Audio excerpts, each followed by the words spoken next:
Welcome to Fort Worth 148's podcast, where we meet to discuss Masonic topics and strive to build value in the Brotherhood. The opinions and statements of the participants do not represent any positions or stance of any Grand Lodge or Lodge and are solely the viewpoints of the participants.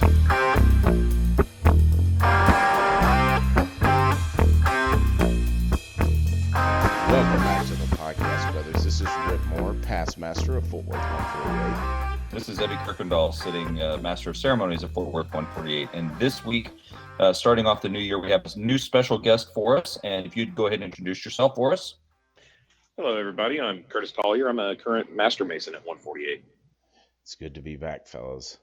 First episode of the year. We're short to Russian host 2020. Yeah. Get it started right. Billy might join us later, but Gabe's taking the night off. Totally my fault, to where I led everybody to believe by telling them that our first episode would be later in January, and didn't realize I had put it on the schedule to do one tonight. So we're going to throw one together. Building content, building value for our listeners, which is why they should be liking and subscribing and telling your friends. There you go. That's how you work it in. So I don't really have a title for this one. I just, when I was typing out the agenda, I just put 148 system for guarding the West Gate. And I know it's a subject we've covered a few times, but, things are changing rapidly. And the internet, especially, how that all works with getting candidates. So it's something I want to go over again. And we asked Brother Curtis to come on because he was just raised, 72 hours ago? Yeah. If that. Yeah. Actually, we would have probably been close to wrapping it up right about now. Yeah, it's exactly right. Yeah, that was after a doubleheader. But he's fresh through the system, that we have implemented. And, you've heard us guys talk about it on the other end, because Evie, he affiliated. Gabe came in before that system was in place, and was way before it. We help implement it, but Curtis has actually been through it. So he's going to add that perspective as we go through it. It's fun perspective, And too. guarding the West Gate. Yeah, guarding the West Gate is something I think that I see a lot of on the Masonic forum that I'm a part of. I hear about it on other brothers' podcasts. Everybody's, I think, looking for a better mousetrap to capture the great candidates and make sure that we are recruiting. Well, recruiting is a bad word, but making sure that we're choosing the right people who are coming to our lodges and saying that they want to be Masons. And then at the same time, making sure that we are passing on the people who are not ideal candidates. And this is one of those episodes, I think, that I hope we get a lot of feedback from it in terms of Facebook feedback and Reddit feedback, because I think it's an important topic that we need to be talking about as Masons in the 21st century. Yeah. And I hope this episode highlights too how this is a work in progress for us. Things have changed from the system we've used forever that worked great to where somebody knew the guy that was joining, with the internet. That's changed. So, especially for those lodges that are looking to get a web presence or already have that and get candidates from them, from that, or just the random walk up that happens every once in a while. You need to have a system in place to vet them properly compared to, if I bring my cousin up there, I've known my whole life. Those are two different sides of the coin. But yeah, and that's one of the things that I think that we're noticing at 148 is how many people are finding us not necessarily through other brothers referring them or bringing them up or introducing them to the lodge, but through internet searches and secretaries of lodges receiving emails from people saying, hey, there's this thing that I saw on a movie and I'm kind of interested in it. What do you guys do? Yeah. We're seeing more and more of that. And especially in lodges like ours that have a a pretty heavy social media, web, electronic media presence, it really brings good attention. And as we will probably end up discussing a little bit later, some of the downsides of having a presence in the community that brings yourself and your lodge attention. Yeah, and you mentioned movies. They've got that movie coming out for the Mighty Orphans that might actually give us a little bump in that. We need to be ready for it. So it should be an interesting Exactly. topic anyway.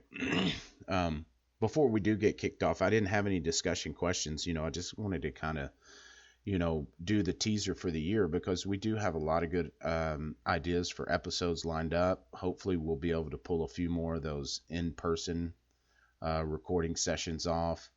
We've got some Grand Lodge committees that are going to come on like we've done in the past with the Committee on Work and Education, where they highlight, and kind of talk about what they do and how they serve Masons of Texas.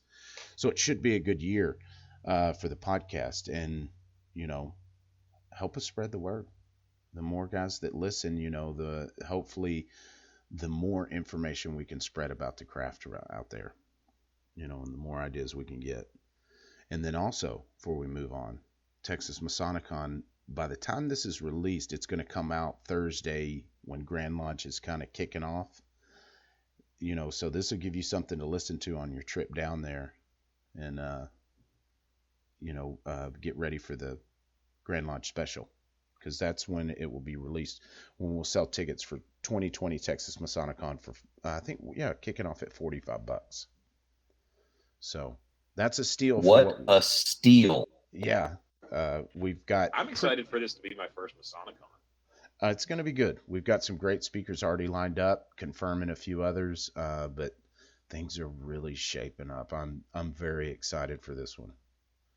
So should be good. There's some really exciting about Masonicon that I think that if you were an attendee last year, you're going to be super impressed if you come to this Masonicon. It's going to be bigger. It's going to be better. It's going to have more of the things you love and wanted. And if this is your first one, I think it's going to be super impressive in terms of the quality of education, the quality of the forum, and just how much thought and effort we're putting into the end user experience. Yeah. And don't forget the festive board. Gabe, he's pumped some steroids into that, so it should be a great time there as well. So be on the lookout for that. We'll plaster that on social media for sure. And I know at Grand Lodge, when there's committee reports, the Facebook gets looked at pretty regularly. So be ready to grab you a ticket. And also I know a few of us will be in certain positions that will require us to travel the state a lot more. So keep an eye out for us. We'd love to see you and meet you out there. If you see one of the hosts, Billy, Gabe, myself, Evie, grab us. Let us know what you think, good or bad. We're always welcome to feedback.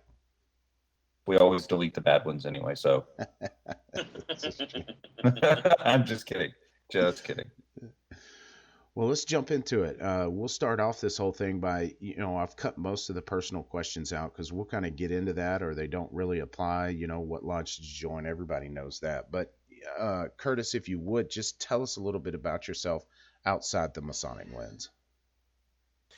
Well, so outside of the lodge, I have probably one of the most coveted jobs in the world. I'm actually the head taster for the Miller Coors Brewery in Fort Worth. So my job essentially consists of drinking beer most of the day. Now, you're not 500 pounds. Right. I'm not a behemoth of a man. It's little sips here and there, but it's beer all day long. So I've got to make sure that our product is good before it goes out the door. And other than that, it's helping take care of my mom and my niece and nephew. And that's really it. It's my family and my work. Yeah, I mean, that's something else. It's like after work, everybody's like, hey, want to go grab a beer? You're like, no. Right, exactly. After work, I want to go grab a whiskey. I want nothing to do with beer all week long. That's funny. Be a good problem to have. No I know. doubt. It's first world problem kind of thing, right? Yeah, that's definitely a choice gig. So But what? Go ahead. it's a good fit for me, so I quite enjoy it. I bet that. Yeah, that's a job you wouldn't want to give And up. I will also say, having had a beer or two with you in the past, because I was on your investigation committee, Yes. knows more about beer than I've ever met in my life. So if you care about a beer or what beers, this is your guy. Well, we've got a Knowledge of beer. we've got a couple of guys that are coming up that are EAs right now that know a lot too, and it's kind of fun to sit there and chat with them. Yeah. No, that's something good to. Sounds like we might need to get a homebrew team going. Mm. And Brother Justin would be a good person for that too. He used to be the head brewer at Funkworks up in Colorado. Oh wow, interesting. Yeah. I know those beers. So, what inspired you to join? It was a couple of things. I found out that my great grandfather was a Mason, and I kind of sort of knew him a little bit when I was a kid. He died when I was fairly young, and he was over at the Arlington Lodge right over there on the west side of Arlington. Oh yeah. And isn't that? I think that one's pretty much right across the road from the retirement home, isn't it? Yep. 438. And yeah, and I felt like there was just something missing for me lately.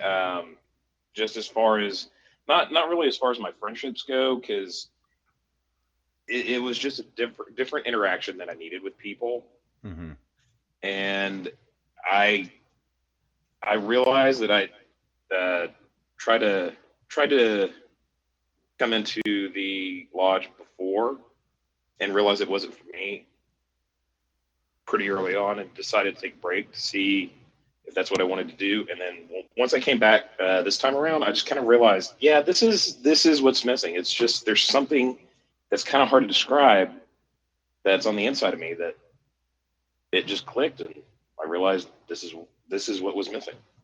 Yeah, interesting. No, I like that. Because that's a good tip. Because you go up and you visit. That that's part of the process of letting these candidates know kind of what they're getting into, and maybe they do need more time, and maybe it's not for them altogether. But Mm-hmm. there's nothing wrong with stepping away and then making sure it's something that's definitely going to fit into your life. Oh yeah. Yeah, I think too many times guys are rushed through too quick to really make that decision. So I think it speaks to a certain degree of circumspection on Curtis's part that he recognized in a time of his life when it wasn't his time to be part of Freemasonry, and stepped away for a moment and came back and realized that it was for him. So often part of the guarding the West Gate is not just about us as a lodge making sure that we are choosing the people that we want in our fraternity, but it's also about making sure that the candidate knows that it's okay for you to admit that this isn't the lodge for you, or that this isn't the time or the season in your life for Freemasonry. Yeah, I think that's actually one of the bigger aspects of it, because once that candidate does decide that, and they have time to go through that whole process, then they're hooked.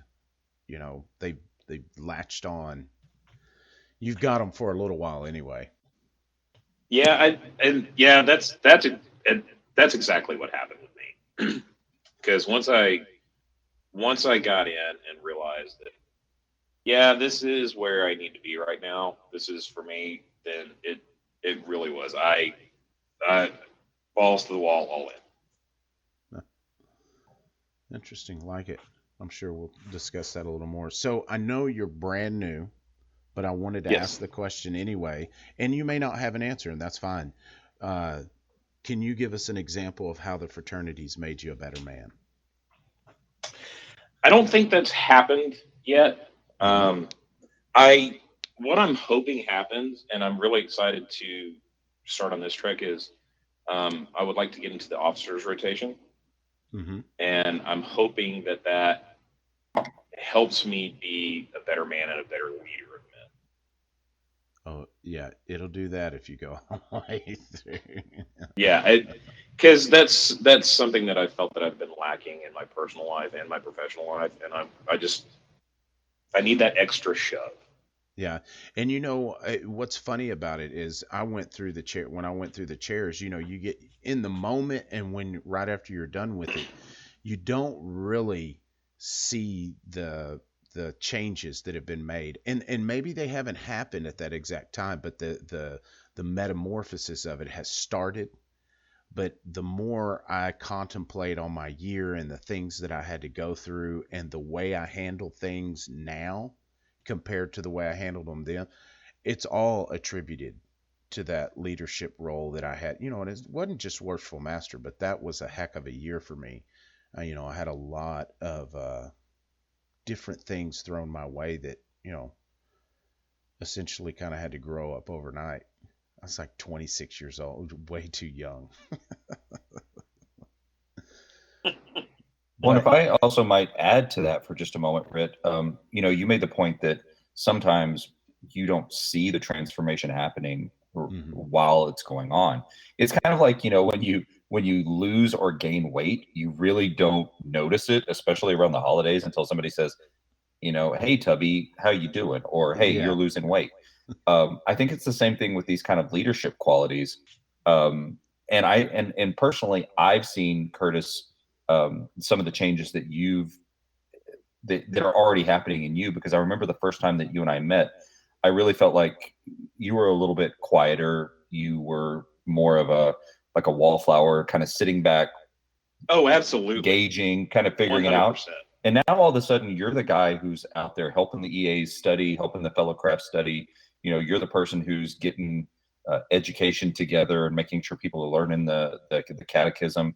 I mean, I think you sell yourself short when you say there really isn't a lot of change, because I've seen a tremendous difference, and that could just be getting to know the fraternity a little bit better, getting to know us better. But um, I I think definitely see that's it, and I I see the fingerprints of the lodge all over you. well, I think you're right that that is part of it for sure. And the more that I hear y'all talk, the more it kind of comes to me that I've I've realized that I've come to mature a little bit more as a man, Yeah. and it's something that I have noticed. And I brought it up to my previous boss at work, and she had asked me what's going on. I said, "Well, I'm joining the Masons," and she looked at me. She's like, "Oh, okay," and it made sense for her. She had grown up in a rural town in Arkansas, and as a black woman, had known about the Prince Hall Masons. Yeah. And as soon as I said I'm joining the lodge, she did an about face and said, "I get it now. I understand." Interesting. Yeah. No, yeah, I think that's because you'll look back at these times, as you've gone through it, and you'll be like, oh yeah, I see where that growth started from, because the way I deal with things in lodge are light years different, because it really puts a microscope on leadership because everybody says it's a volunteer organization. Well, actually, we're paying to be there. We pay dues to be there. Right. So we feel even more entitled to give our 2 cents, and we feel a part of Correct. it. It's not like I'm going up and volunteering for the soup kitchen and leading those people. You're leading men that have paid to be there. So it puts a different edge on it, and it's very interesting. It's nothing like well, I don't want to say it's nothing like work, but it's different, than It is different. yeah, leading a team at work. Different but same. Different but same, yeah. All right, so let's jump into the episode content of Guarding the West Gate. And, like I said before, I want to cover this again because when we first started getting candidates off the internet, it was kind of a different game. We went maybe 6 or 7 years and never got anything even questionable, from the internet to the last 2 or 3 years, we've had some serious security risk that, had we not been doing our due diligence, might have slipped through the cracks. So things are kind of ramping up in that sense. And, although it may be rare that you actually get somebody, that might carry out something horrible, there are a lot of people out there too just messing around with, I know everybody's got the Illuminati, join the Illuminati Facebook post Oh or my! email. I swear, if I get that post on Instagram one more time, Yeah. I see So, it like at least once a week. so you've got to be vigilant, and you've got to have tools in the chest to kind of discern what's real and who's real out there, and, learn to follow those instincts, when something's not right, and how to find those things, because it's getting different. And, it's getting to the point now to where more and more lodges are getting online, and that will attract members. Because when they Google how to join, if you've got a website up and you're close to them geographically, there's a good chance Google's going to put it up there, somewhere in their search view, to where they'll find you out. And you need to have something. Well, and even for those lodges that don't necessarily have, maybe they still have their original GeoCities webpage from 1989. Yeah. The Grand Lodge of Texas website now has the geolocation feature, so you can go onto the Grand Lodge of Texas website, type in a zip code, and up pops alphabetized list based on where you're from, of who's closest to you, lodges you might be interested in, and their respective websites if they have some, or a contact information. Yeah. It's out there. That is for sure. Yeah. Because even if you don't have a website, Grand Lodge has your info out there. So, somebody can hunt you down and, show up and be like, hey, I want to join. And it's not the same as, if your cousin wants to join, or someone else's that they've known their whole life. It shouldn't be the same process. And that's why I wanted to bring this up again. And I think go ahead. I think that one of the things that I went through personally is, for the vast majority of people who reach out to a lodge online, they're probably pretty decent people. Yes. If they're reaching out, they genuinely have a curiosity, and that curiosity might come from they saw us in a movie, they read a book about us by somebody, but like Dan Brown publishing a book about Freemasons, or has Freemasons as a central figure. Or they might have had a family connection like Curtis did, or there's all sorts of reasons that people are going to legitimately reach out online. Yeah. It's the vast majority of people are going to be good, but there's that. I wouldn't even say like 1%. Yeah. There's and if you have an online presence, you're going to eventually get a bad apple. And if you're not careful about it, it can not only be the bad apple that has a bad attitude, or the person who brings an unrighteous contention into the lodge. Yeah. It can be more than that. It can be risks to the life and well-being of the people, literal risks. So this is an important subject that I think that lodges need to take seriously. And if you don't have an outlined process, it's something that you and your leadership team needs to sit down and really consider. Yeah, and that's key. That's something I definitely want to point out, because what we have has been something that's been developing over the last almost 10 years. And it will continue to develop, and it fits our culture and the way we do things at 148. So you're going to hear some things that we do that you're like, that's a good idea, we could implement that. But it's not going to be a good idea to say we need to implement exactly what they're doing.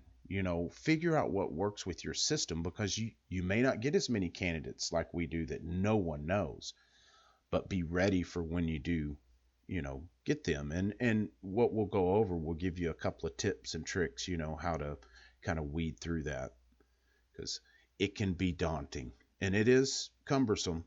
Somebody's got to be vigilant, be on the ball about it. So before we get into our process, while we had Curtis on, I just want, Curtis, you to start from the get-go, kind of like we talked earlier, and just walk through the process of first coming up, how you came up, how you got invited, to when you got a petition? Sure. Yeah. So I'd actually like to start about when I very first came into the lodge. Mhm. Was about 10 years ago, I guess. Oh, And, wow. I had found out that my great granddad had been a Mason and decided to go ahead and try it. And I did send the email to Forward 148. And I don't remember who was worshipful master at the time, but he replied back and said, yes, here's the date of our stated meeting. Come on up and, meet everybody and see what you think. And that was the first time I had thought about it. And I walked into the stated meeting and was immediately, as soon as I stepped off the elevator, immediately I was handed a petition. And I sat there and I had just eaten dinner, so I didn't have dinner with any of the brothers that were up there. And I just kind of looked around and I thought, it's not my time. This isn't right for me, and I don't think I'm right for it at the moment either. So now we cut to my time at Miller, where I am working with Brother Justin, and he tells me, yeah, I started doing something that my wife is happy about, because she says it seems to be helping me, because there's something that was missing. And I asked him what it was, and he said it was the Masons. I said, oh, hey, how do I do that? So he told me about the new candidate night and told me about the stated meetings, and said, you know what, our stated meeting is coming up. Just show up, and I'll be there, and I'll introduce you to everybody. It went from there. And once again, I was alone at the stated meeting or stated dinner, because Justin got stuck at work. And I remember this vividly. I walked out of the elevator, and this person turned around and it looked at me, and his eyes were the size of dinner plates, and it was our current worshipful master, Brother Grant. And he goes, "Oh, hey, who are you?" and I told him, I said, "No, those were the words out of his." He's like, "Who are you?" And I told him, I said, my friend Justin told me about this and all this. He goes, "Oh, great. Welcome. So I sat down, and I, being the introvert that I am, just kind of had to sit there and watch how everybody interacted with each other, and thought, yeah, I think this is my time to start coming into this. Apparently, I joined a great group of guys coming through this right now. I've created some friendships out of this that are fantastic. We get together whenever we can just to go out and have a couple of beers, but it all started with my journey on becoming a Master Mason. Is, I sat for 6 months outside of the lodge room before I was handed a petition. That's the part that really, I think, is most impactful. So when you first realized, that you came to understood that you were going to have to, wait, for us to get to know you and you to get to know us, what were you thinking, when you first realized that was going to happen? Did you have second thoughts? I thought it was great. I thought it was a great thing. I thought that my first reaction was, these guys are making me work for this, which I respect. I wholeheartily respect. Yeah, Curtis, I've got a quick question for you. For you, hearing your story now, this is the first time that I'm hearing kind of the continuity of the story. I've gotten, and talked to you over a while, but how much of to choose this time in your life, this season of your life, the perception of that petition on that first time kind of shoved in your face versus you have to work for it now and you're not going to petition at your face? How much Well, you're cutting out again, but I get the gist of your question. Yeah, I think just to kind of reiterate, it was, Yeah. did that make any difference with a petition being It shoved into your face as it opposed to, it kind of did. It was weird, like having that handed to me as soon as I stepped out of the elevator that first time. I kind of thought, okay, what the hell's going on here? And I love it. no, I really, really did. I stood there like Evie had described me earlier as a wallflower. I stood there, standing against the wall, holding a position, going, what am I supposed to do with this? Yeah. And versus this time, getting the petition, but having to work for the petition, it made me understand more. Yeah. So again, so you realize that you got to wait, and you respect that. It kind of it's starting to build value for you in a way, is what I'm getting at. Yes, very much so. So you're at about month 4 or 5, and it's not like we were giving you updates. You know what I mean? Right. It's Right. not like 6 months. So you're at about month 4 or 5. What are you thinking then? Are you thinking? That's when I'm getting all antsy and fancy, and I just kind of go, all right, look, these guys. It actually, it was weird how it crescendoed. Like I got really antsy and just thought these guys need to give me this position now because I just want to get on with this. I know I want to do this. I really want to do this. But then after about a week or so of being worked up about it, it dropped off, and I kind of thought, okay, I see again why they're doing this because there is, I kind of think, that natural sense in people after doing something for so long that they want the reward for that. And if you don't immediately get the reward when you want it, you've got a couple of reactions. You can go, all right, fine, I get what they're, you can calm down and say, I get what they're trying to do. Or you can get all worked up about it. And then, that's when we kind of realize that you may not be a good candidate for us. Man, you just hit the nail And wasn't on the that head. Love it. Go ahead, Evie. That it was like your core group of guys that had been coming in. All of a sudden, there was 2 to 3 or 4 more guys that started joining y'all's group in that ante room out there around the table, and it seemed to me from an outsider looking in that there was like some growing pains about having this core group of guys who knew each other, and then suddenly having these new people that were not part of y'all's group. And was that some of the reason that you suddenly realized what this whole process was about? Because that kind of, I saw what was going on out there from an outsider's perspective, and I felt like some of the people that were on the, like you were saying, the antsy people suddenly kind of calmed down all of a sudden and realized why we're doing what we're doing.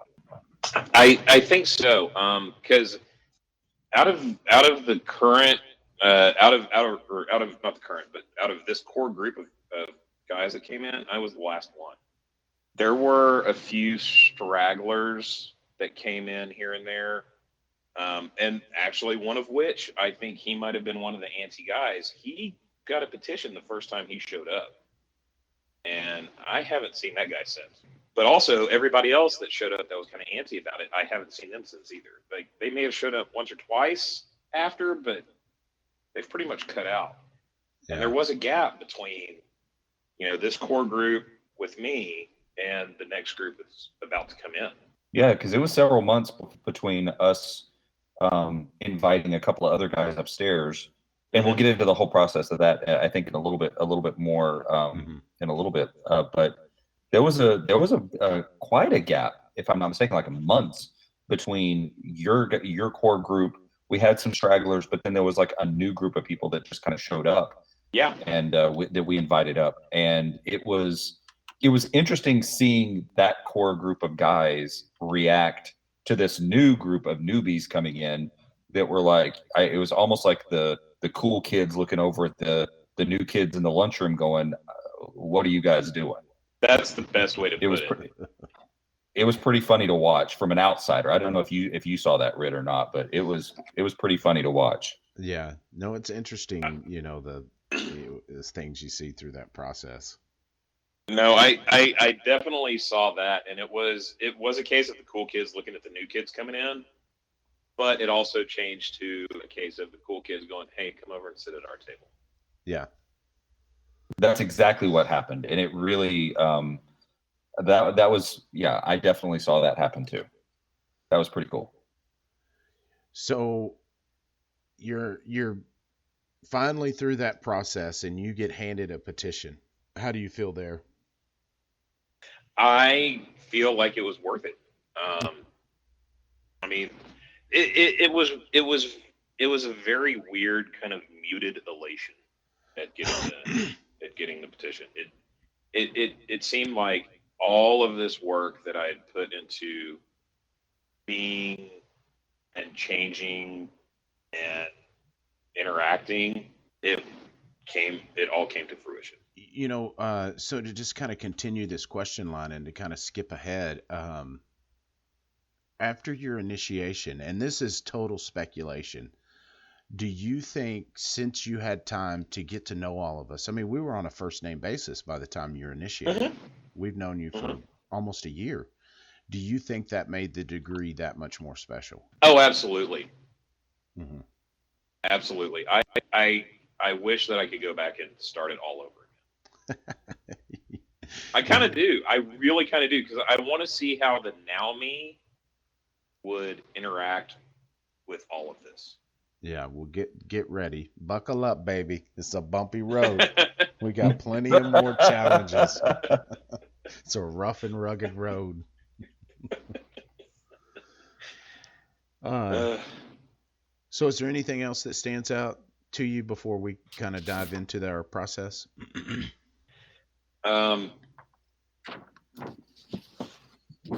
Something about the process that maybe you really thought was cool, or thought that part can be tweaked, Well, actually, yeah, there is one thing, and Britt, I love your dad. Brother Billy is an amazing person. Mm-hmm. Change out who sits up there with us occasionally. I think yeah, because that's something that we have definitely talked about. The thing that boils down to is willing bodies to do that. And yeah, I understand that. And like I say, don't get me wrong. He was the person that I sat with 98% of the time when I was going through the process.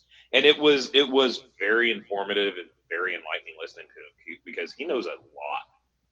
No, and he's good at the process of asking the right open-ended questions and listening, because that's the thing, is that you can get guys that will go out there and sit with the candidates, but as someone who's kind of real integral in this process, you'll observe them doing that. You'll be sitting there and you see them doing 90% of the talking, and ain't nobody getting to know these candidates. Yeah. So it's not something that's going to happen overnight, and guys are getting better and better at it. That's why we keep that new candidate night to just a certain, guys that, know what we're looking for and how to get it out of the guys. But that's something we definitely need to look at, because as we get further and further into this process and more guys understand what we're trying to do, I think we're going to have more guys out there. Mm-hmm. And rotate that through. But yeah, I got that down on my notes. I'll be bringing that up. So let's break down this process that we've got. Mm-hmm. And the way that it typically works, because yours was a little unique in that you knew Brother Reniger, and he kind of brought you in. And Justin was new, so you still went through the vast majority of the process. But the way that it typically works for us is that we just get a random email. And they're typically very short. There's, we get their name, and it's not their full name either. It's whatever name they want to give us, because, they're contacting us from the website, which has them put their name and email and then a message. And it's typically, I want to join the brotherhood. They might say something like Grandpa was or something like that, but it's typically like, I want to be a part of something bigger. Mm-hmm. When we get that email, I'm typically the one handling those, to where I'll Google their name and their email and any other information that I can get from them, if they happen to mention where they live or anything. and just do kind of initial quick, is there anything crazy out there that pops up? Because you usually don't get a lot of info on that email. Every once in a while, you'll get a picture with their Gmail or something like that, a profile picture that you can kind of maybe go find them on social media. But, after I do that initial check, which typically don't find anything, I'll send them out a survey. So it's up to about 60 questions now. And most of it's pretty basic. But I want to go over what we put into this survey, and we'll kind of expound on some of the bigger ones. But start off, we ask for legal name, full legal name, contact info and their address, their date of birth, their marital status. We ask if the wife supports him joining, or the spouse supports him joining, their employer's name and contact info to verify their employment. And it's one thing to say where you work, but if you think I'm going to call your boss and verify your employment, you know what I mean? It's taking it up a little bit. We ask them if they've been, if they are or have been in the armed forces, if they're a first responder, or if they work at a public school. Because if that's the case, if they're current military or, reserves, first responder, public, they've had background checks. So you've got a good idea that they're probably pretty clean on that aspect. Then we'll ask them, how did they find us? Typically it's a Google search, but how did they find our lodge specifically? Have they inquired with any other lodges, which is something that we promote. Although it doesn't happen a whole lot, they've usually got a pretty good reason why they're coming to our lodge, which is great. But we are very, we want them to find the right path for themselves. Do they know any Masons? If they do, list their name and contact info and let them know we're going to give them a call. We have questions on there that confirm they have a belief in a higher power and the immortality of the soul, the basic things that will immediately disqualify you. So we don't want to be wasting anybody's time. We ask them if they have any felonies or crimes other than minor traffic violations. And the very next question after that is we have them consent to a background check and provide their driver's license number and state it's issued.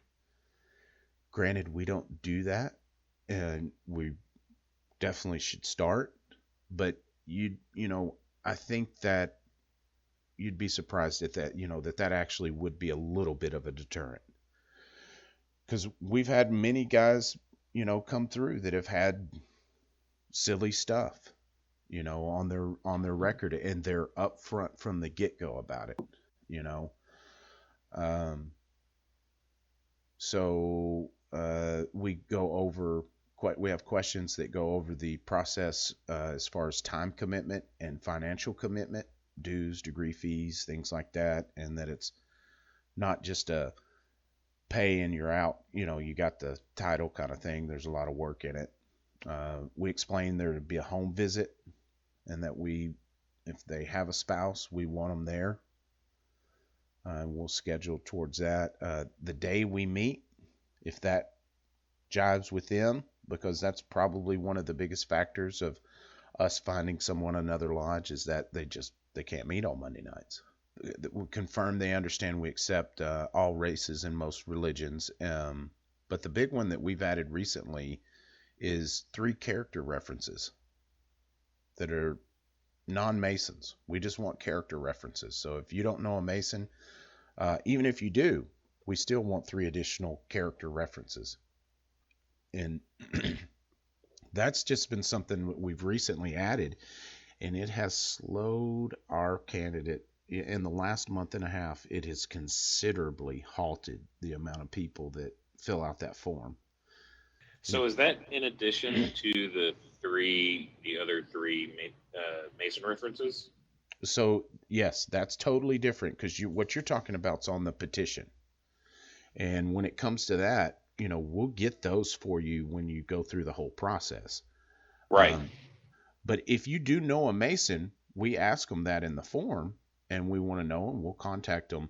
But we also want character references, and they could be Masons if you know them. That's fine.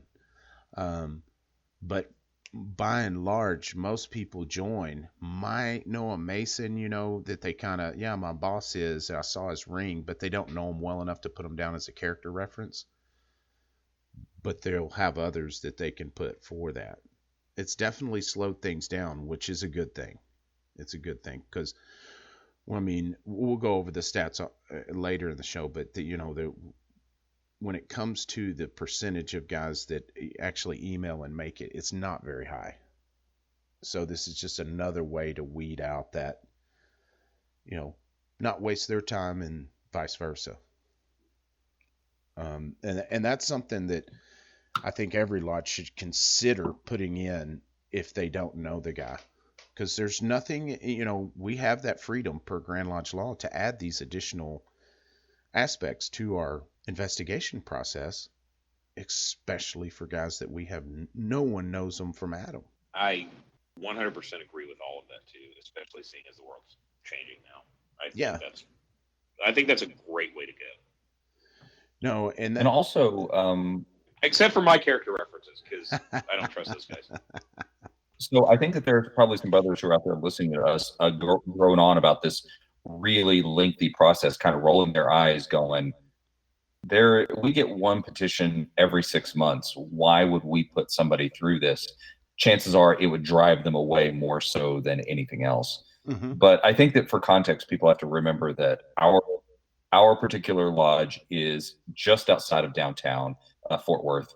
It's a huge building. It's a Masonic temple. It's ginormous, and it puts a giant target on us in positive ways, but also in negative ways. So when we're going through these things, keep in mind that the context of our lodge might be a little different than the context of yours. And some of these, the degrees to which we're taking this might be a little extreme for your context, but don't take it for granted, though, that you might not be in an area that gets weirdos like we do. Yeah. So keep that in mind. I would take everything with a grain of salt. No, and I think that's a perfect way of putting, kind of what I led off with. Fit it to your culture. Because you're exactly right. In a smaller town to where you might be able to get a little information, having them wait 6 months, you're not going to get anybody. So be smart about it. But there are things you can implement, other things just aside from that. Just to kind of round out that survey, the last couple of things we ask them to expound on a major accomplishment in their life and a major disappointment and how they overcame it. That gives you kind of a chance to see how they put their thoughts together, how they articulate things, and kind of gives you maybe a 10,000 foot view of where they're coming from as a person. A link to their social media and a profile pic.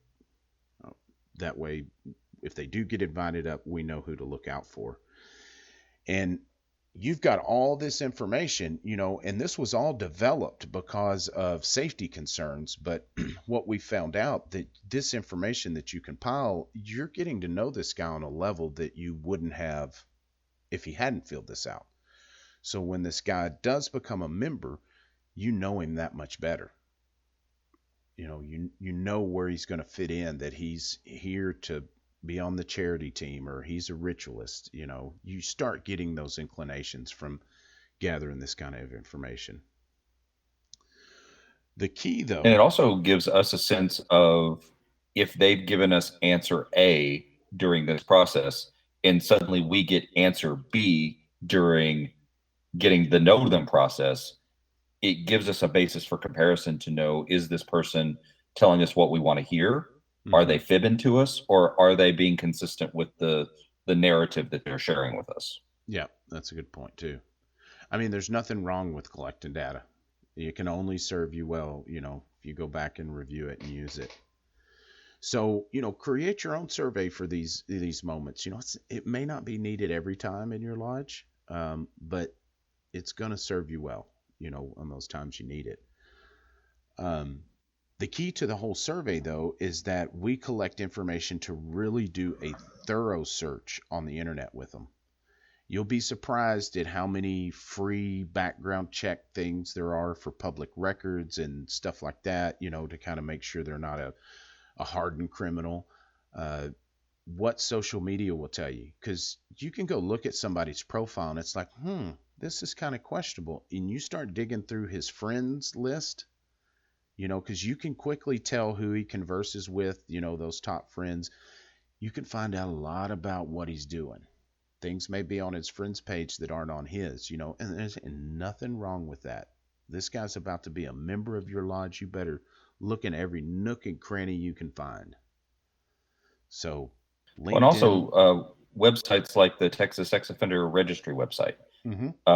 That's a free database. You can just pop in, check information that they've given you across that, and you can see if they crop up on websites like that. Fortunately, we've never had anything like that happen, but those are free resources that are out there for lodges to check, and that's definitely a disqualifier if they happen to be on that website. So keep that in mind. When you got their full legal name and date of birth, you can find some pretty interesting things and cross-check some information that they've given you. So that's a very helpful tool to have.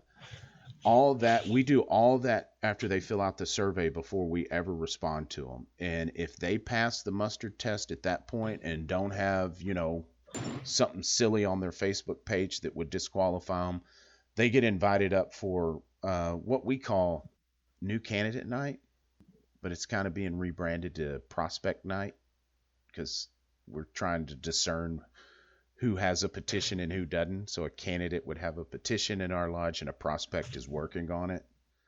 I kind of like that, actually.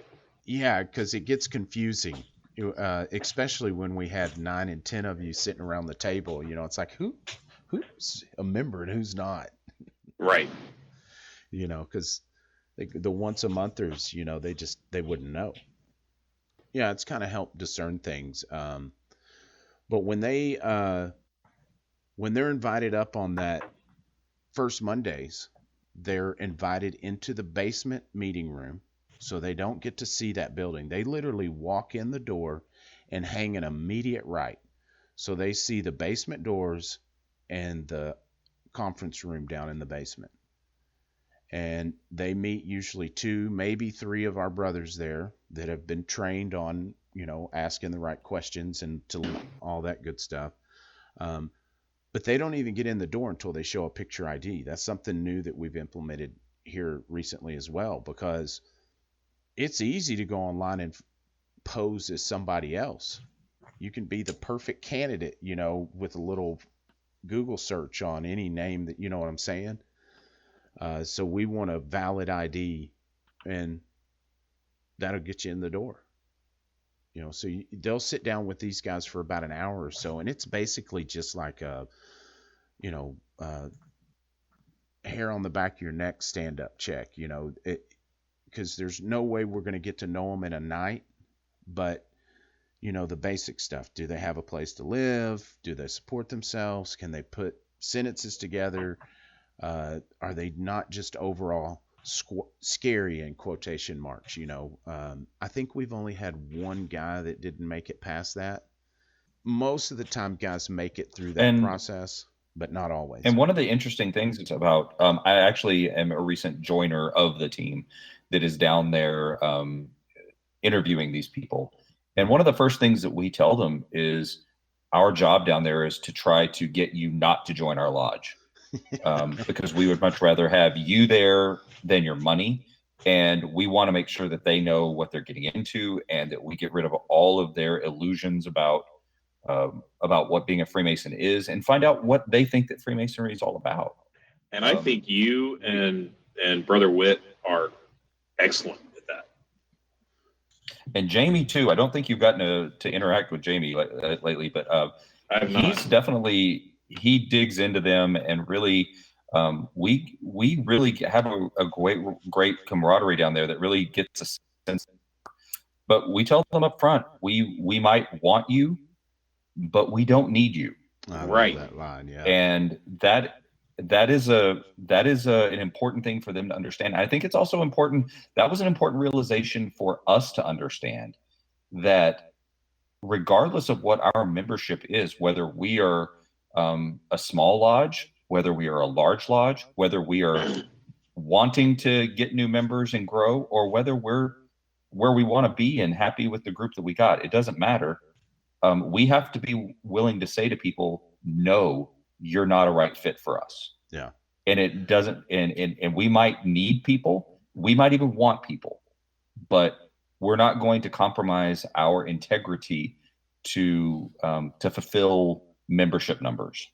Yeah. And so us admitting that and saying it out loud was an important part of the development of this entire process, I think. No, and I think that's crucial to highlight because I tell the guys always when I'm training them how to investigate and stuff, it's like, dude, do your due diligence because once they're in, there's no getting them out.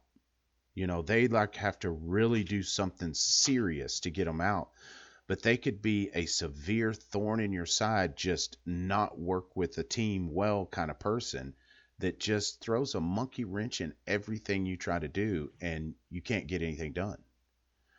And getting to know guys. And the other side of that coin, Mhm. well, I was going to say, Grit, that the other side of that coin is that we get I mean, I've heard it from brothers in our lodge that there is this process going on that might serve as because we kind of almost act as gatekeepers for our West Gate, those of us that are down in that room interviewing people. And so we have to be very diligent when we walk out of there and these new prospects have left. We are looking at each other saying, with the criteria, does this person meet the scary factor? Yeah. Are they someone that could potentially be not just a member of our lodge, but could they be a Mason? And that's the criteria that we are holding them to. And it helps us get out of our mind and get out of that would we vote for them in a petition situation?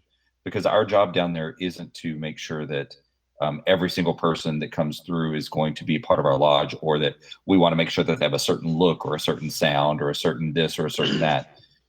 We're not trying to evaluate candidates on that criteria. We're just trying to weed out the crazies and make sure that everyone that comes up, we can trust that they're not going to do something wacky. Yeah, because there are, it's very, very far and few between, but there are guys that you'll meet and it's like, there's no reason to waste your time. You're just not at a point in your life that you're ready, and that's what that night kind of weeds out. Because it's very rare that someone doesn't make it through that. But after they do go through that candidate night and they sit there with you guys, y'all leave them with, hey, we'll be in contact with you. So just hang tight. We're going to deliberate and we'll get back to you. And they're not left hanging long, usually about a week or two, to where we all kind of get together and you guys let me know, give me the thumbs up, thumbs down, and I'll send them the email that will invite them up on Mondays regularly, and give them info on where to come meet, on which floor and those kind of things, to where they'll know where we're at. Because up to this point, they've seen nothing of that building. They wouldn't have a clue, where to even begin to go. Once they're invited up, that's when the real magic starts for me, because we started the whole process because the guy that joined, we got to know, was a little bit crazy, and it was like, well, he didn't join. He tried to join. He ended up being a little bit crazy, or maybe a lot crazy. And we realized, man, we got to make guys wait. This is getting out of hand. Keep ourselves safe. But what we coined as the 6-month period, which usually turns into longer, guys have really seemed to have gotten a lot of value out of it. Because the men that we have gone through that and become members of the lodge, they seem to stay more active. I think I can attest to that personally. Yeah. Because I've been through a lot. My lodge at one point, we would lose 4 out of every 10 EAs we raised, and that's not the case anymore. I say initiated 4. We'd lose almost half. of the EAs. They wouldn't even progress. Well, and also, since we started keeping track of how often they're attending, we get a really good sense of what their attendance is going to be like. We have new candidate night or new prospect night every Monday that the lodge is that we're there. Yeah. Because the rest of us are either we're doing education, we're doing degrees, we're doing something. There's something going on at the lodge almost every Monday. And new candidate night is one of those things.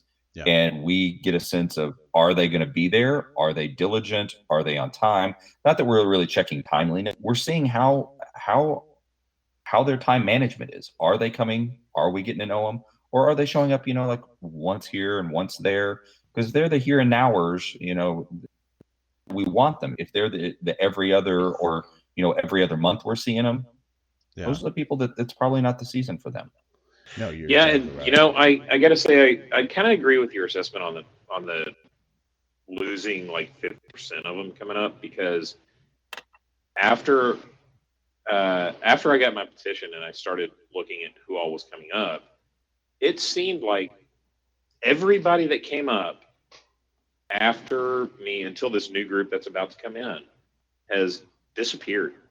Yeah. So there are, and I started counting them. There's 7 of us, or well, 7 folks that were initiated within the same time frame, and I have seen at least 7 people come up that were trying to petition the lodge, and I haven't seen them at all after 1 or 2 meetings. Yeah. And see, back in the old days when we used to hand you a petition getting off the elevator, they would have become an EA and we would have lost them. So we've flip-flopped that, that we're still losing guys, but it's not on the books, and Right. they're not Masons. They're not out there saying, yeah, I tried that. It was boring. Yeah, there's nothing to that. They just do a little blue, blah, blah, and it's no big deal. We don't have those guys anymore. They're saying to people, yeah, I tried to join, but I couldn't get in, which I like a lot better. That's better advertising than, yeah, it's totally not cool. I did that. It's just a little something or another. Not being able to get in sounds a little more like, oh, sounds interesting. And it also takes away the fact that we're not putting any work into these guys until we know for sure that they are ready. One of the things that I've heard lots of lodges complain about is that they've invested all this time, all this energy into a candidate, into putting the degrees together, making sure that that they are progressing, that they are learning their catechism, et cetera, and then all of a sudden they disappear. Yep. And this process eliminates them before the lodge puts any work into them, before there's a degree team put together, before there's any catechism work put together. We've essentially weeded out about 90% of the who eliminate later on. Yeah. So it really eliminates our back end work by putting a little bit of extra work on the front end.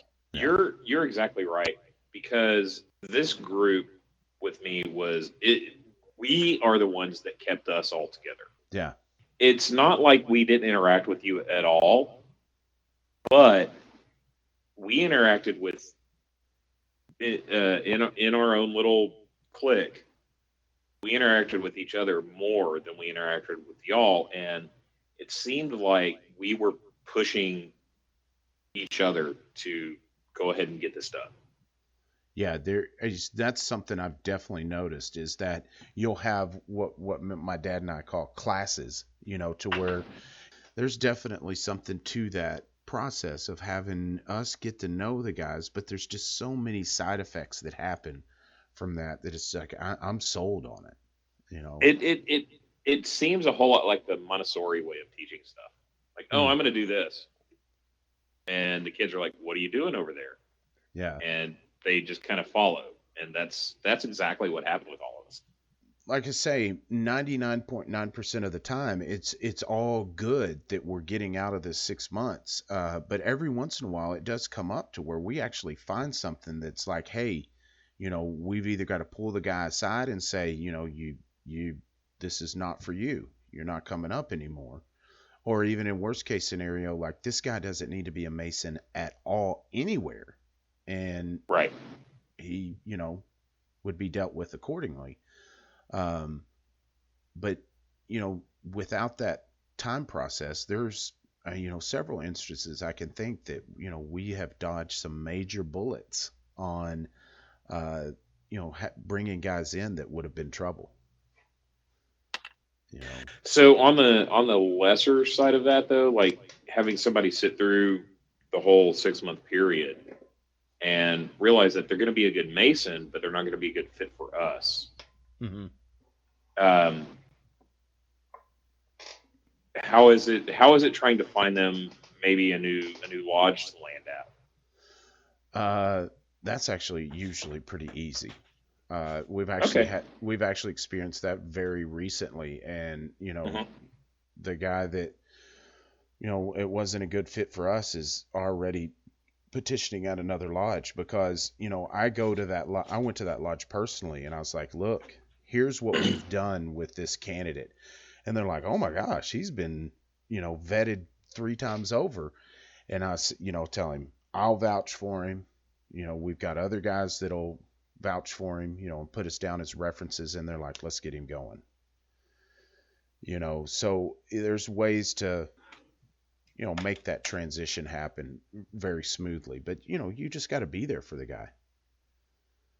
The ball gets dropped on that so many times, and ultimately it's funny how those things work out, because when I went over there, he just hit it off with the guys over there.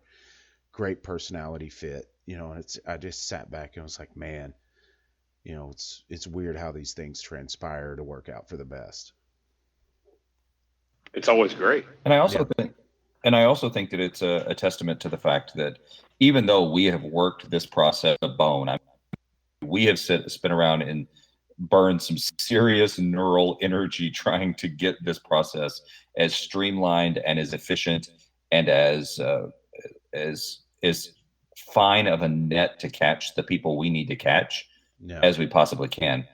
But there's no perfect mousetrap. We're still constantly trying to find the way to find the perfect mousetrap so that no balls get dropped like that, where we're getting the right people and we're making sure that those people are the right fit for who our lodge is and what we're looking for. Yeah. Yeah, because it is certainly a heck of a process to go through and then just be told no. And, that's things that we got to make sure that we refine there as well, because it's kind of a live and learn process, because we're getting better at it to identify guys. It's like, it's not going to work, either let's get you hooked up at another lodge or you come back later, whatever the case may be. And one of the rules that we had whenever I was in the military and as an air traffic controller, basically every rule that we had for air traffic control was the result of a plane crash or something going really horribly awry in the air traffic control system. And that's kind of what this system that we've developed is, where we've encountered a problem and we've tried to implement a process that will catch that problem at the appropriate time. Yeah, that's a good analogy for sure. So when they get through that 6-month period and we converse with each other at the lodge, because no one person is the petitioner, hander, outer, for lack of a better word, but we talk to each other. Hey, Curtis has been coming up for 6-7 months. I like him. What do you guys think? We kind of spitball that around the room. And when we come to the consensus, we'll go give that guy a petition. And I've had on several occasions, to where the guys, one time I walked out and gave a guy a petition and he got a round of applause from the other guys working on their petition out there. I've gotten a hug before, I've seen eyes get filled with, water when I've handed petitions. And it's like that never happened in all my years. And it was all created through that process they just went through. Yeah, it was. Because I can say that each person in this group that I came up with has gotten a round of applause. And I remember when there were a couple of guys on the same night that got their petition, and we all were just like, you know what, that's fantastic. Gave them a round of applause and took them out, and their drinks were on us that night. Yeah. You know, we went out, had a couple of beers, and they didn't pay for anything. And it was the same thing with me, because I remember that you were the one that actually came out and handed me my petition, and I was not expecting that at all. Yeah. And I remember this huge grin came across my face, and everybody goes, "All right, we're going to the flying saucer. That's it. We're going." And I couldn't even say no. Yeah.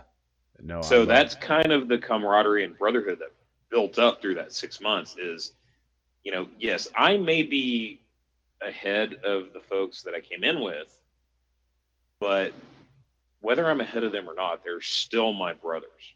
Yeah. No, it's interesting, the bonds that are built there through that time period. And, you know, I kind of equate it to a rite of passage. You know, that's what Freemasonry is all about, is finding new levels of yourself. And when you have moments like that, as artificial as it may be, you know, that we've created to where you're proud that you got that petition, it's a moment of reflection of, man, I did it. I put in all this work, you know, I did this, I did that, you know, I'm proud of myself. And you know what? I was very proud of myself, to the point that I was peacocking a little bit. That I really was, you know, and I realized that everybody that I was with had also gotten their petition, but I'm still like, look at me. I just got this, you know, and it felt good to get that though. No, and that's a great state of mind to start your Masonic journey on. You know, because you got a lot of work ahead of you, but you've already you do. You've already shown yourself that, you know, hey, I stick to it. I'm going to get through this. You know, a little patience. So once they get that petition, you know, that's when the typical investigation starts, you know, where you get the old form that you check the box, which, man, you got to be careful with that. You can add to that all you want as well, because we, you know, we don't insist, but we highly encourage our investigation team to look over social media, to talk to each other, to kind of redo all these things that we've done. Maybe something new's popped up, but to get to know this guy, so when you go on that house visit, you've got some relevant open-ended questions to ask him, something that he might be interested in, you know, those kind of things to connect with him, to make him feel comfortable and really open up with you. But we are pretty stringent on the home visits, you know, because that's something that you can get a lot of information from a home visit without the guy ever saying a word, you know.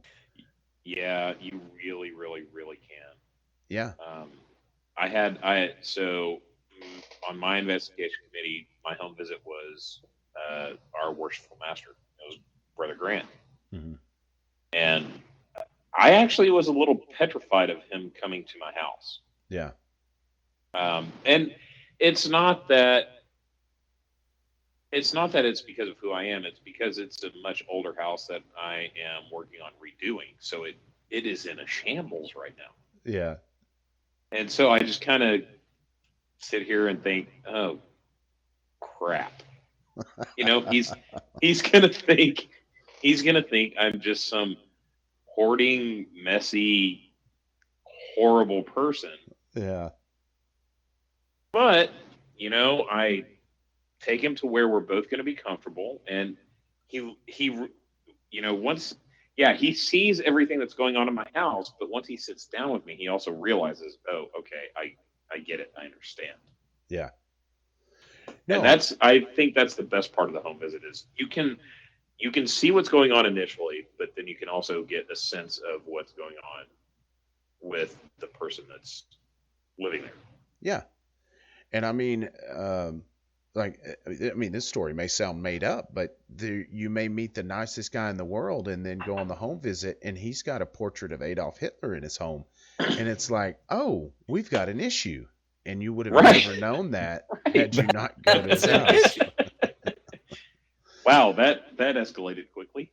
Yeah, I mean, and we're talking about one-offs, but that's the thing, is that we need to do our due diligence to make sure those one-offs don't happen. And that home visit, when you're there talking to them, it's not like you're gonna go snoop around stuff, but you can see things in that house, and how they present themselves, how they welcome you, all those kind of things culminate into your complete picture of his character. The more information you can get about him, the better, you know. And not to mention, you're going to learn a lot of his interest. So when he does become a member, you're going to know, hey, man, I saw a bunch of books about World War II in your place. You a history buff? Oh, well, we've got great Right. history. That can take two. That can take two routes, can't it? Yeah, that's the truth. Yeah. But, it's just crucial to really do your due diligence on it, because it's so easy to get lax on this kind of thing, especially with the constant membership drives we have. And that's not just our grand jurisdiction, that's everywhere. Um, I was talking with our incoming Grand Master of Tradition Prevails, and he had the term, that we can have quantity and quality both if we do our job right. And I believe that to be true, 100%. Because When I think we that our system is a testament to that very fact. yes, that's exactly right. We have, our lodge is growing, Yeah. and we are getting more and more applicants and more prospects every single day. And it's not because we've made the system easier. If anything, we've made it way harder. Yeah. It's not because we've diminished the amount of time that you're waiting. It's because we've increased the amount of time. It's not because we've decreased dues fees or initiation fees. We've kept them the same, and to make sure that we're covering expenses, we have made it valuable. And that's the key to making sure that this process is working. And what so many people out there, it's the antithesis of what has been happening in masonry for what, decades now, that it's been, let's make it easier, let's make it faster, let's make it more streamlined, get people, blue lightning them, and make giant groups of men master masons. That's not the answer. That doesn't increase value to people. And while I know that there's plenty of studies out there that show that those masons are just as active, and there's just as much falloutism as there is with the way that we're doing it now, I think the unintended consequences of that are better men, more value of the craft, and more impact from our ritual. Yeah, and you bring up a good point, because a lot of people show the statistics of the day masons, for lack of a better term, because they're masons. They're masons. They were just raised a different way, but the statistics on them staying active compared to the regular way, because we're not doing it the regular way. That to me almost is apples to apples, because what was the difference in becoming a Mason in a 1-day festival compared to becoming a Mason in 3 months? The whole process from start to finish in 3 months. There's not a big difference in value building there. But when the process takes almost a year just to get to your initiation date and knocking on that door, there's been a little more time to build value. I gotta say, I agree with that. And I've talked to one of my friends recently who he is a master mason out of Alabama. He is here in the Metroplex and hasn't joined a lodge here in the Metroplex, but I told him how many people we have coming up right now. Yeah. And he is genuinely surprised at how many people we have. And he told me flat out, he said, look, in World War II, that would have been nothing. Yeah. The number of guys that you have in your group right now, that would have been like a Wednesday or something like that. That's the truth. Yeah, that would have been 1 week worth of raising guys. Yeah, exactly. And he says, but in 2020, that's very impressive to have that many people coming up, and especially with waiting period and just everything that we've instituted. No, there's no doubt. I think maybe the lesson maybe the lesson here is because, like you said, Rit, there are plenty of statistics that show that the one-day Masons, and I freely and not just freely, but strongly acknowledge that these are Masons too, that they're not somehow inferior in any way. Yeah. I think the lesson that comes from this is that if your system is thoughtful, it feels planned, it feels intentional, prospective members are going to notice that, and it's going to make them want to stay part of it. So if your system is a one-day Mason program, but it has been thoughtfully designed so that it is intentional, it is demonstrably intentional to the people who are going through it, then that's just as valuable as what we're doing by having designed the thoughtful system. The system that seems to be failing, in my opinion, is the system that isn't well thought out. That is, you get off the elevator and you get handed a petition. Yes. That's not a thoughtful system. No, that's incidental. That's easy, and that's where people are going to start falling off. Yeah, I could agree with that. Yeah, because it is. I'm a perfect example of that. Yeah, that's the truth. But I think that you could. It is all about having a well thought out system in place that people can recognize. Hey, there's been some real thought put into this. That's impressive. That's what they're looking for.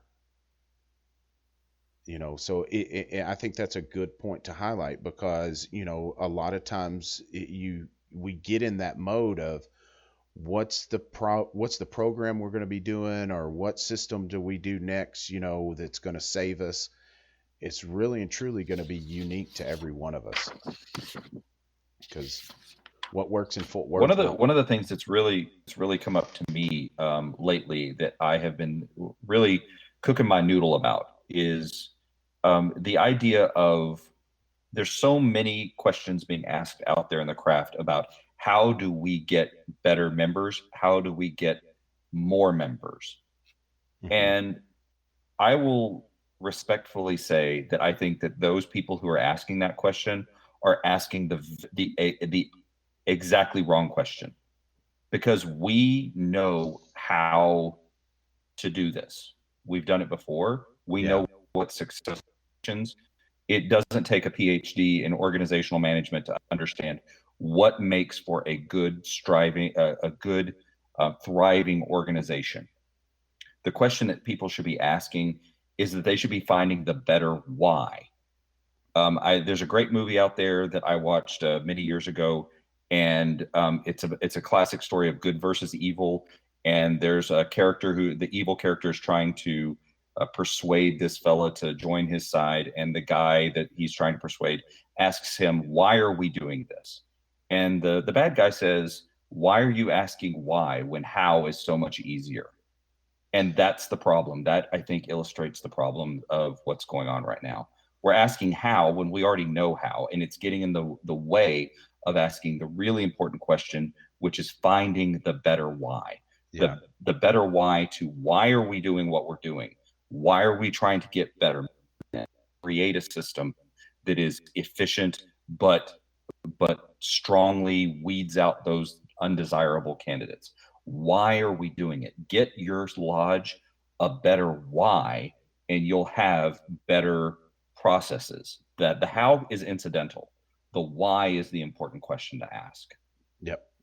No, and those whys seem to come out. That's Evie's soapbox for the night.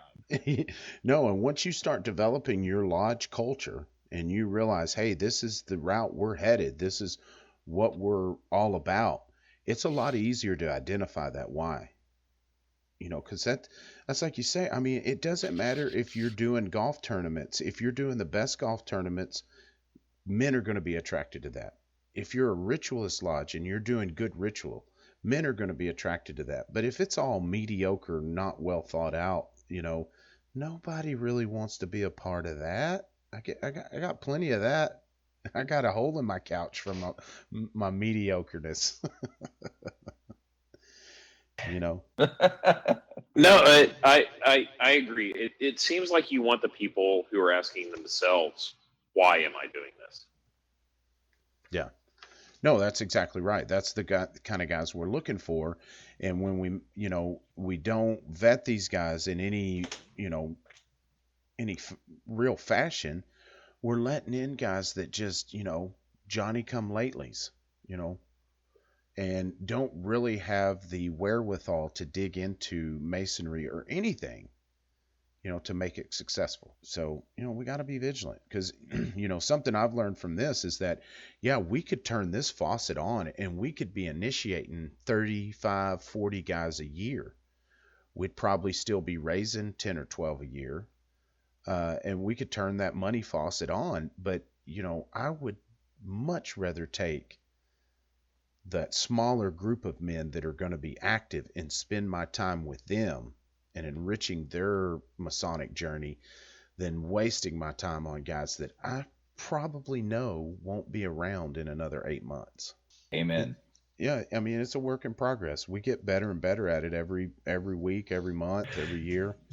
But it's certainly not a completed process.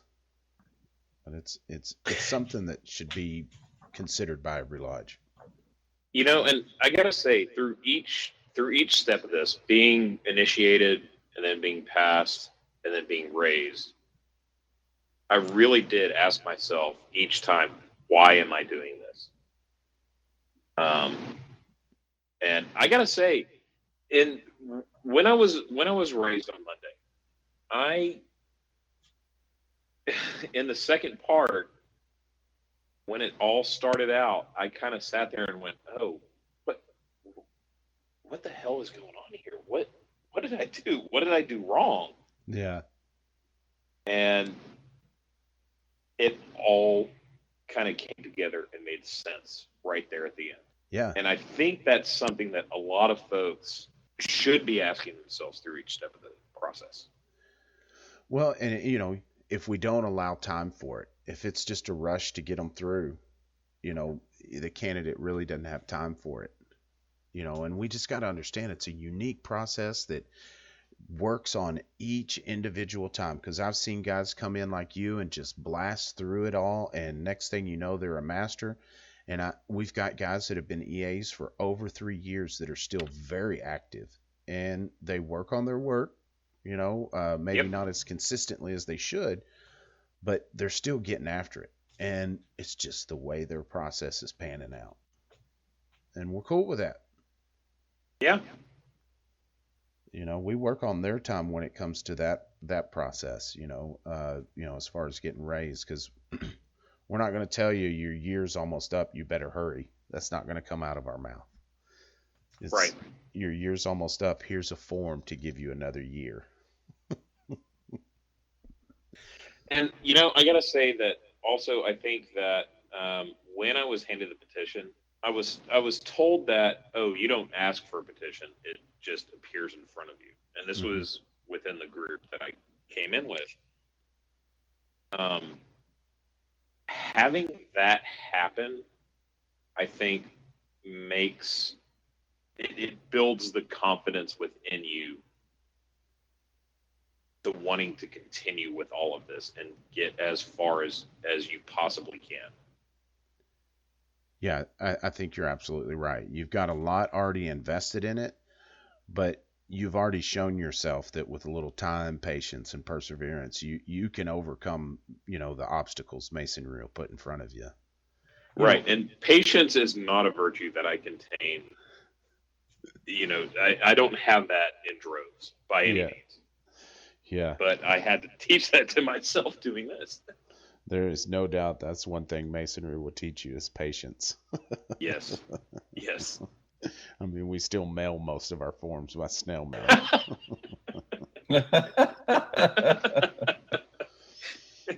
Here, let me lick this stamp.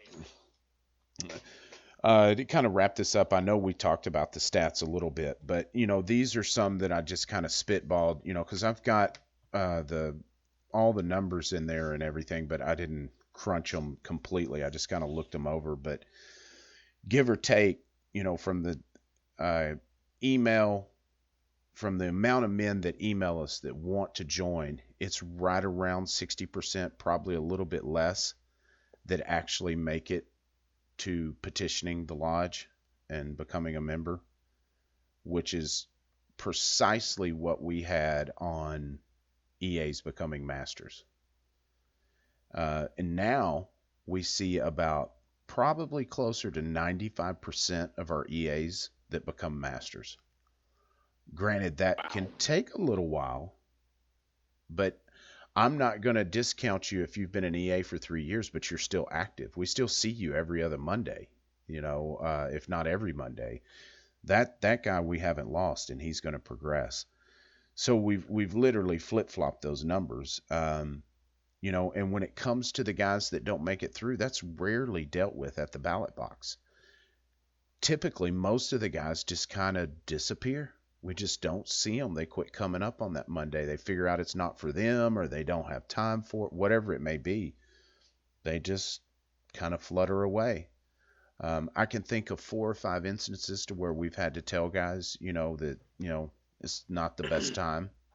Come back and, sometimes we give them a time frame, sometimes we don't.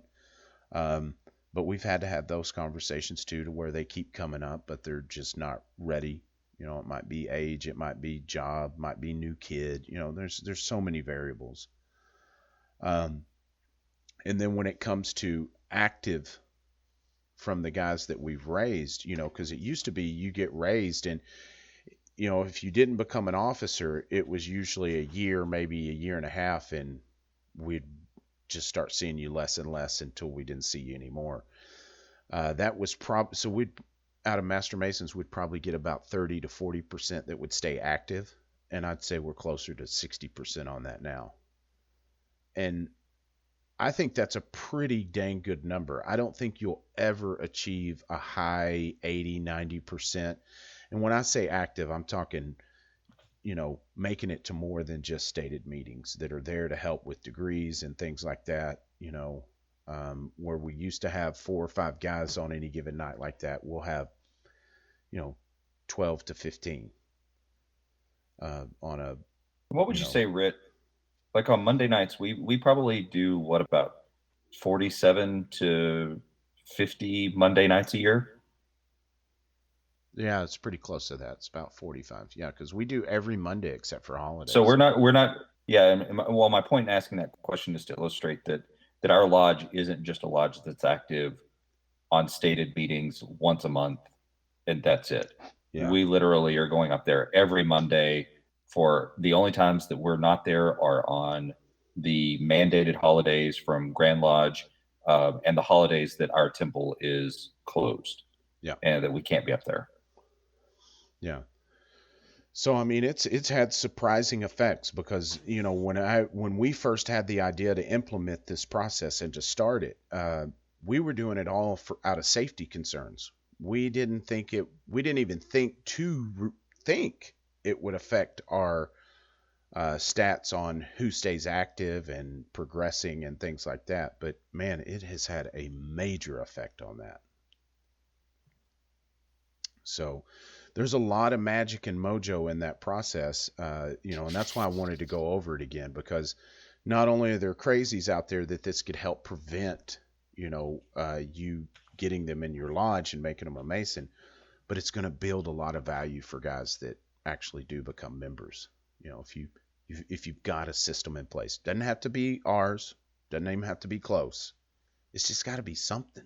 Make it thoughtful. If the candidates sense that their experience from the petitioning process, the getting to know the brothers, all of that through their being raised to the sublime degree, if they feel like it's a thoughtful process, it's going to have value.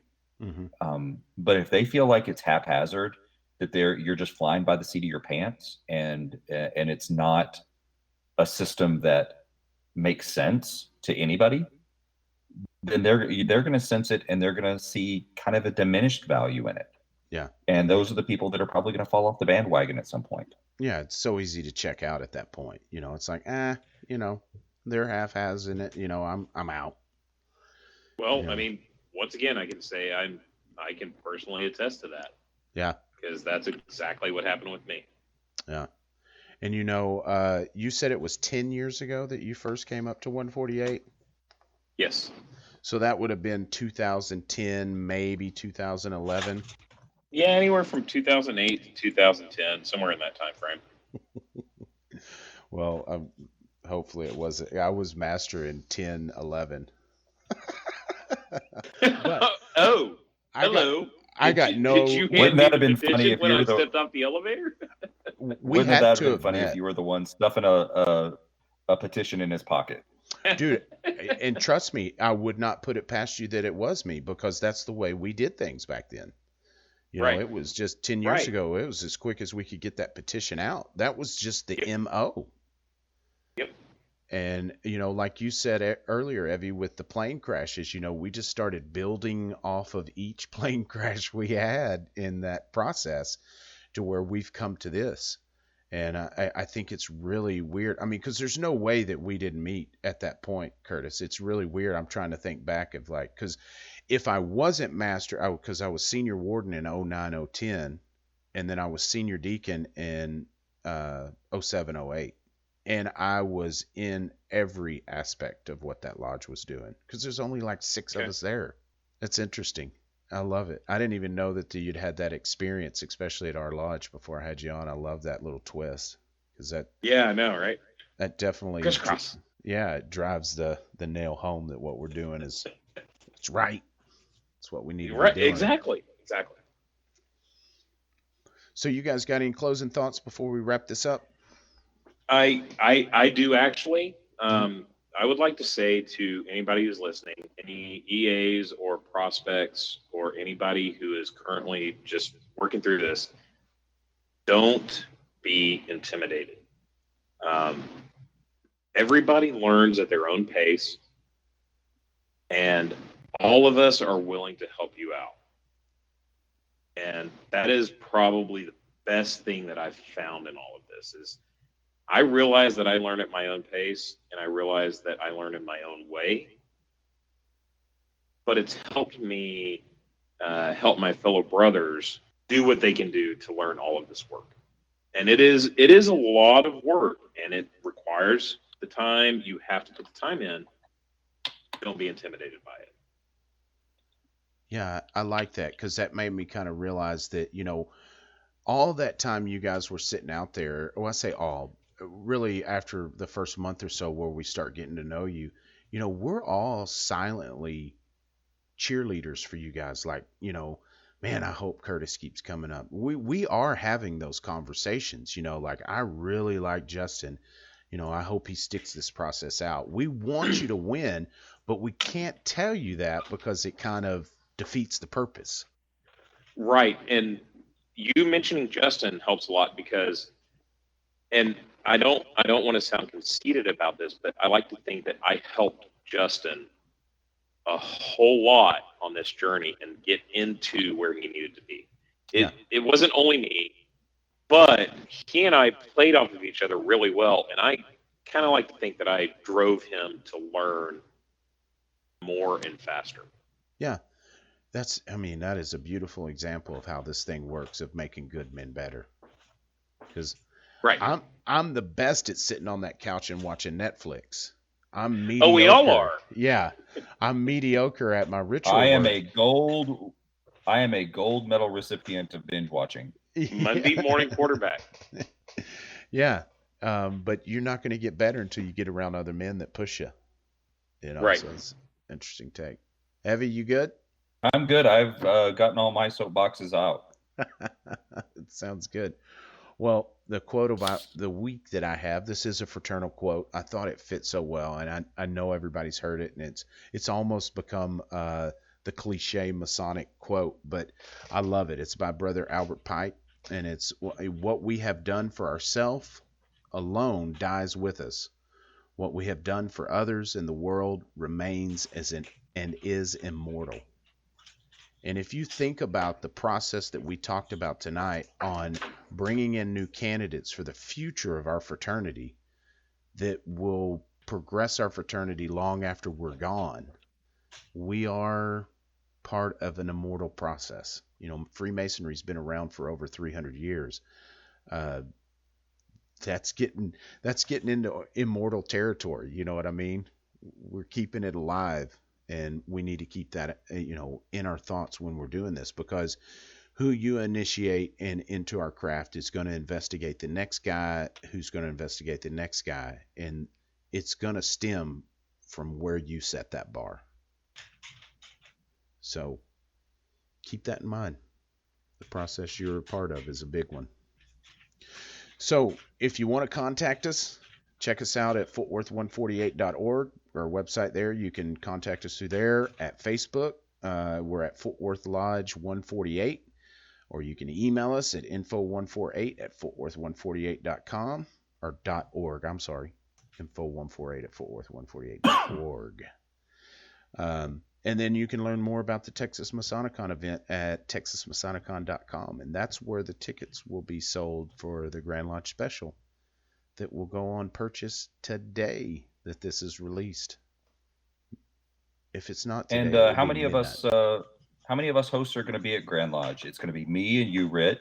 Mm-hmm. Billy and Gabe are both going to be there. So all those guys out there who are listening to this or have listened to this podcast on the way to Grand Lodge, because I know you're out there, come up to us, find us, say hello, let us know what you think, and give us some feedback. We are hungry for your feedback to see what kind of how we can make this podcast better for you. Yeah, I think 13 of us are going from 148, so it's going to be a fun year, and we are literally staying next door to Grand Lodge. So come knock on the door and see us. Whoop, whoop. Yeah, if you're like, what house are you talking about? It's the only house that is across the street from Grand Lodge. You can't miss us. Well, unfortunately, I won't be going because I'm going to have to work and make sure that you guys have good beer for Grand Lodge. So it's a trade-off. And we appreciate that. Yeah. As you should. Don't want no sold beer. All right, gentlemen, this has been great. This my little setup here at the house has served us well tonight. So before we jinx it and make anything else go wrong, this is Rip Moore signing off. This is Evie Kirkendall signing off. And this is Curtis Collier signing off.